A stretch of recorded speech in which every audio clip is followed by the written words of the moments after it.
Kelsey. This is my channel, The Fancy Hat Lady Reads. I'm wearing one of my fancy booktube hats, and today I'm doing a kind of last-minute BooktubeSFF Babbles video for this week's topic, which is SFF reading tips for beginners. If you're unaware of the BooktubeSFF Babbles, they are part of the BooktubeSFF Awards. They are prompts that anyone can use to post a video or whatever format you want to post your response in. I'll link the BooktubeSFF Awards Goodreads group below in case you want to check them out and participate in future prompts. So I've been watching some other people's videos for this topic, and I agree with a lot of what they have to say, but I also feel like there's some assumptions of, who the people who are SFF newbies are, who are wanting to get into the genre.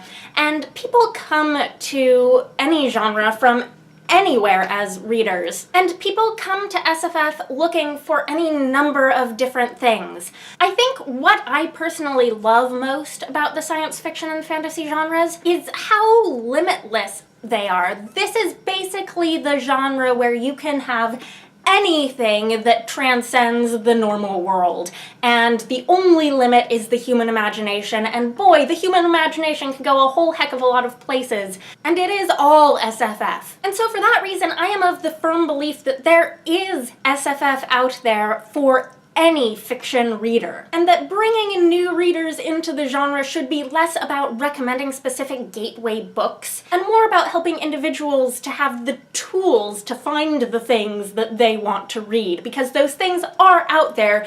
You may just have to dig a little deeper for them depending on what your tastes are. As you may have noticed, I have some kind of weird reading tastes, and I would not necessarily recommend the books that made me feel like I had a place as a reader in SFF to general newbies for anyone who's looking to get into the genre. Those are the books that very specifically spoke to me. I think I've always known that I wanted to be an SFF reader from the time when I started really looking at the adult fiction available to me and figuring out what I wanted to read. But there was a period of time when I felt that what I was seeing when I walked into that section of the bookstore was intimidating, that it was telling me that this was not for me. There were shelves and shelves of face-outs of, burly men with swords and spaceships with lasers on the covers of books. And I know that there's nothing personal about that, but part of me was like, this is a blaring sign saying, Kelsey, go away, this section of the bookstore is not for you. And so one of the reading tips that I've seen in some other people's videos that I think is really, really important to me is to not feel like you have to read what is popular or what takes up the most shelf space at the bookstore. It will always be George R.R. Martin that takes up the most shelf space at the bookstore. I personally haven't read A Song of Ice and Fire, and I have no particular desire to, and that's okay. And so I feel like I'm going to be preaching to the choir here a bit because, of course, you are on Booktube, and you are watching a Booktube video on a pretty small Booktube channel. But I think one of my big themes here is that the internet is your friend. Whether it be Booktube, Goodreads, Amazon recommendation algorithms, any of it, the online book world is your friend. One of the most important things that drew me to Booktube when I was looking to figure out what I wanted to read as an adult reader is the idea that everyone on Booktube is sort of a very personal recommender of books. If you can find something you identify with a handful of booktubers and subscribe to them, you will eventually start getting recommendations that you will be interested in. And so, of course, if you're looking to start a new genre, you want to subscribe to people who read something in that genre. If you're looking to start reading SFF, you might not want to right away subscribe to all people who only read SFF. You might want to subscribe to people who read some of the genres you already read and also some SFF, and see what SFF they are reading that goes along with the other tastes that may align with yours. But this is all incredibly vague, and I would like to provide you with some more concrete resources. So we've touched on Booktube, you're already here, I don't need to tell you more about that. Goodreads, I would like to touch on their ups and downs to many of the sort of community-based features on Goodreads that can help you find book recommendations. I was looking for recommendations on Goodreads using the people who read this book also liked these books feature on the page for each book before, long before I ever set up a Goodreads account for myself and got those personalized recommendations.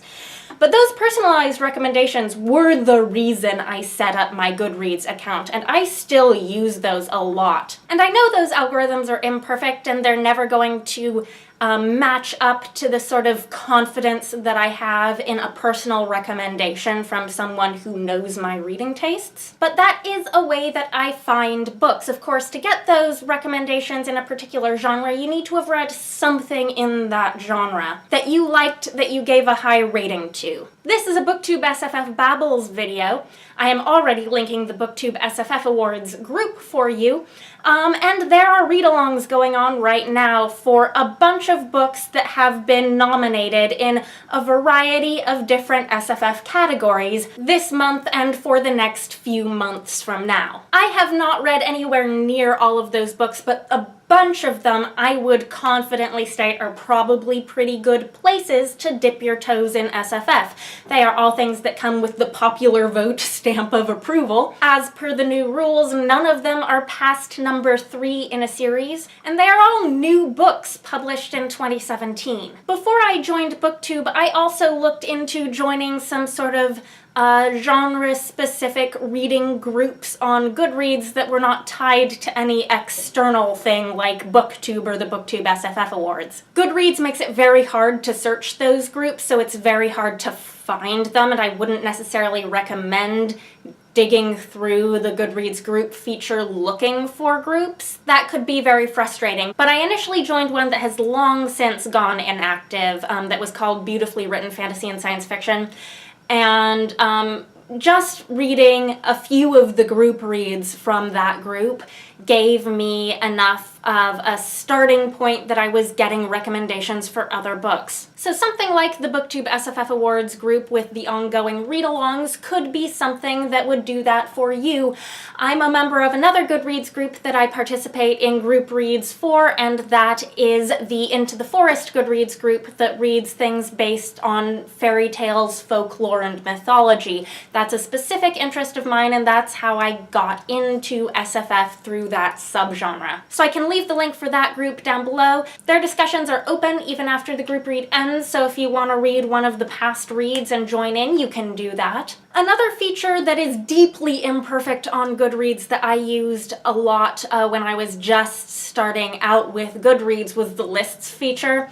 They are wildly, wildly imperfect, and a lot of them are total bogus. But again, there's something that I've done some basic groundwork research on, and I can recommend some specific lists to you that I think are relatively high quality for Goodreads lists. Of course, anyone can vote on Goodreads lists. They can get really out of control and really off topic, but these are a few that I have used to find books to read. There are 2 different lists for adult fairy tale fantasy that I came across pretty early on that shaped some of my reading. Of course, YA books do make it onto that list sometimes and don't get weeded out, and that's just a fact of life, but that's not necessarily a problem for me. There's another pretty decent list I've browsed of fantasy standalones. Standalones are a great place to start if you're intimidated by series SFF that can get big and like, when is the end in sight? I just want to read a book. I personally am a huge fan of fantasy standalones, even as I guess not a beginner. I don't think I'm a beginner anymore. I still prefer standalones and shorter series to long series. I looked for an equivalent list for sci-fi, but the couple that I found are, I think, objectively not as good lists as the fantasy one. So I'm sorry, my own personal bias for fantasy is showing. Another pretty solid recommendation for where to start would be to read novellas. This is sort of one of those best kept secrets of SFF, I guess, where anyone reading a lot of SFF right now knows that there are great novellas being published right now, but I feel like the word hasn't gotten out. Tor.com Publishing specifically is pumping out a lot of really, really great ones that cover all sorts of subgenres and all sorts of styles, where the quality and the writing and the imagination is all up to par with anything that you'll find in the best novels. But it's just a shorter, bite-sized package, so you can taste an author's work or a subgenre and see if it's for you, if you want to find more like that but longer. And there is also a Goodreads list for the Tor.com Publishing releases. Most of them are novellas, not all. There are some novels on there as well. But if you're looking for where to find these Tor.com novellas that you've heard so much about on Booktube, there is a Goodreads list for that. Another Goodreads list that I have used to find books is the list of Mythopoeic Fantasy Award winners. You can find lists on Goodreads for winners of just about any major award, and finding an award or two to follow is not a particularly bad thing. For me, I realized pretty early on in my adult SFF reading that a few of my favorite books of all time had won this Mythopoeic Fantasy Award thing, and so I came across that list on Goodreads, and I've been sort of keeping tabs of how many of those I've read, and I tend to like the winners of that award. If you're looking for more general SFF awards, of course the biggest ones are the Nebulas and the Hugos. If you're looking to read new stuff, the Nebula nominees have already been announced for this year, and the Hugo nominations close tomorrow, so that shortlist will be coming out soon. I can leave a link to this year's Nebula shortlist down below as well. So I think that nearly exhausts what I've got to say about Goodreads lists for the moment. Let's move on to a completely separate point that I really want to emphasize. Some people are probably coming at SFF from a very intense, critical, literary standpoint, and you will want to find some meaty intellectual books, and good for you. Some of you will not. Some of you will be looking for something that is easy and accessible to get into. If that is the case, have no fear of YA. Have no shame of reading YA. Heck, have no shame of reading middle grade. I love middle grade. I'm going to briefly use my mom as an example here. I don't think my mom would have ever dreamed in a million years that she would enjoy reading a sci-fi series until I got her hooked on the Lunar Chronicles. They are, of course, fairy tale retellings, and they read more like YA fantasy with spaceships and cyborgs. But a series like that can be a super easy entry point into genre fiction. And because YA is so popular on the internet, it's relatively easy once you're a fan of a YA series or two to find booktubers, book bloggers, etc. who like that series who are also recommending adult stuff. This was also one of my ways into becoming an avid SFF reader. In terms of middle grade, sometimes you just need to awaken your inner child, to let yourself suspend belief and dive into a wild, wonderful world.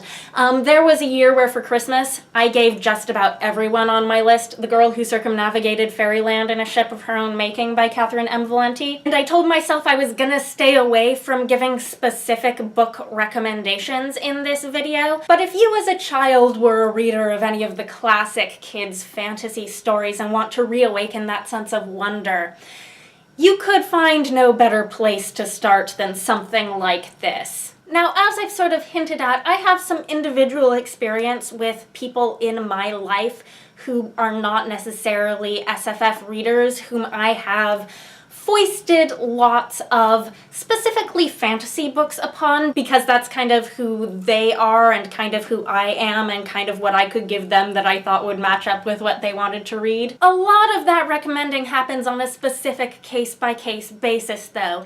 Something in that specific book makes me think of this specific person in my life, and gradually I am turning everyone around me into fantasy readers. A lot of the people that I know who I'm sort of pushing towards fantasy are more general fiction or historical fiction readers, and that does influence the type of books I recommend to them. I'm more likely to recommend them books that take place in the real world, either contemporary or historical, that bring in fantasy elements more gradually and gently, instead of plunging them into some sort of high fantasy or far future sci-fi with really intense world building. One of this month's read-alongs for the Booktube SFF Awards is one of these books that I've given to such people, and that is The Bear and the Nightingale by Catherine Arden.